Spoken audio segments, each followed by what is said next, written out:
શુગરતીર્થના મેળા દરમિયાન નર્મદા નદીમાં વેજલપુરના 3 લોકો ડૂબી જતા મોત નીપજ્યા હતા। આ મામલે કાર્યવાહીની અને મૃતકના પરિવારજનોને વળતર ચૂકવવાની માંગ સાથે સમસ્ત ભરૂચ જિલ્લા માછીમાર સમાજ દ્વારા જન આક્રોશ રેલી યોજી આવેદનપત્ર પાઠવવામાં આવ્યું હતું।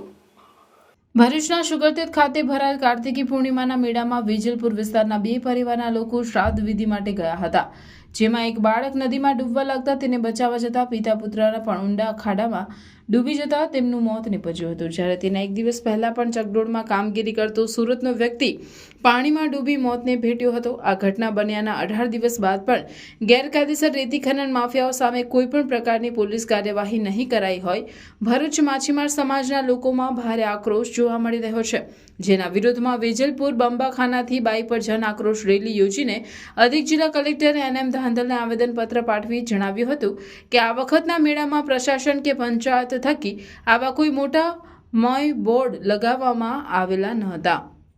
પાણીમાં કોઈ લેખિત સૂચનાનું કોઈ બોર્ડ ન હતું।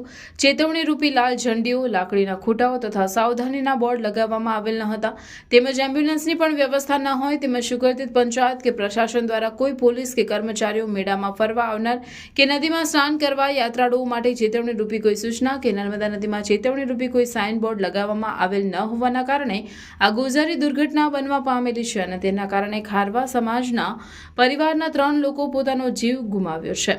તેથી જવાબદારો સામે કાર્યવાહી કરવાની અને મૃતકોના પરિવારજનોને વળતર ચૂકવવાની માંગ કરવામાં આવી હતી। मैं दिशानी मम्मी बोलू छू। दिशानो जीव तो निकळ्यो હતો, કોઈ સુવિધા નહીં મળી। અમે બોટમાં જેમ તેમ કરીને મારા છોકરાને લઈને આવ્યા છે। એક્ટિવા પર અમે લઈને આવ્યા સુકલતીરમાં। દવાખાનામાં પણ એક ઓક્સિજન નહીં મળ્યું, કોઈ એમ્બ્યુલન્સ નહીં મળી। અમે એક્ટિવા પર સિવિલ પર લઈને આવ્યા છે।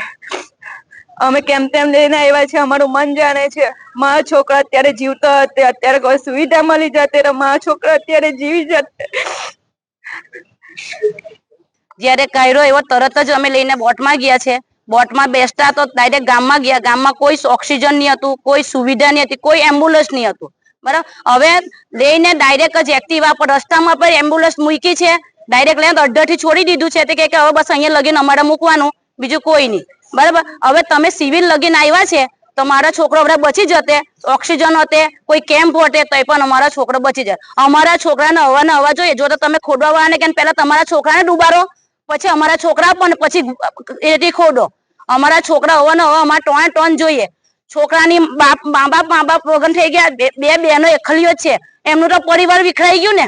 તમારા પરિવાર વિખરાવો પછી અમને કહેવો, બરાબર। હવે અમારા છોકરા હવાને હવા જોઈને ન્યાય મળવું જોઈએ, બીજું કશું જોઈએ નહીં અમને। એટલે ભારતીય દંડ સંહિતાની કલમ ભારતીય ન્યાય સંહિતાની કલમ 303(1), 303(2) ચોરીનો ગુનો પણ એમની પર લાગવો જોઈએ।